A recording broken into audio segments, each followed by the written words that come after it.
En santé maintenant, une éclosion de COVID-19 est en cours à l'hôpital de Val-d'Or. Félix, est-ce qu'on sait à quoi ressemble la situation à l'heure où on se parle? Anthony, la santé publique n'a pas pu nous confirmer le nombre de cas, mais on nous a affirmé que des mesures avaient été prises et que la situation est stabilisée depuis hier, donc que ça a arrêté d'augmenter à l'hôpital de Val-d'Or.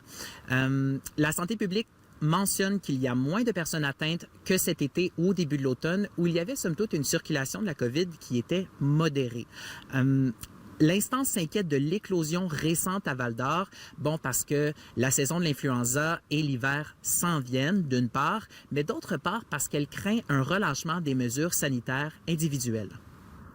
Il faut continuer à laver nos mains assez fréquemment. Aussi, il faut qu'on se rappelle que lorsqu'on a des symptômes respiratoires, donc un petit tour de nez qui coule, il faut qu'on respecte ce qu'on appelle l'étiquette respiratoire, c'est-à-dire on tousse dans nos coudes, on utilise des mouchoirs et tout de suite après on lave nos mains ou on utilise les gels alcoolisés pour faire une hygiène des mains.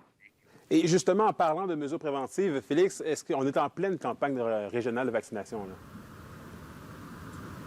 Oui, Anthony, depuis le 4 octobre dernier, la population peut se faire vacciner gratuitement à l'aide de Clic Santé. Ils peuvent prendre rendez-vous à l'aide de Clic Santé ou en appelant au 1-866-497-1114.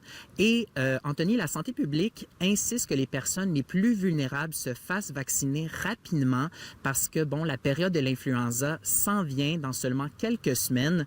Et, ils ont insisté que justement, que le vaccin se fasse rapidement parce qu'une fois le vaccin fait, ça prend environ 15 jours pour que celui-ci soit pleinement effectif. On peut voir qu'environ 20 000 personnes ont reçu un vaccin contre l'influenza.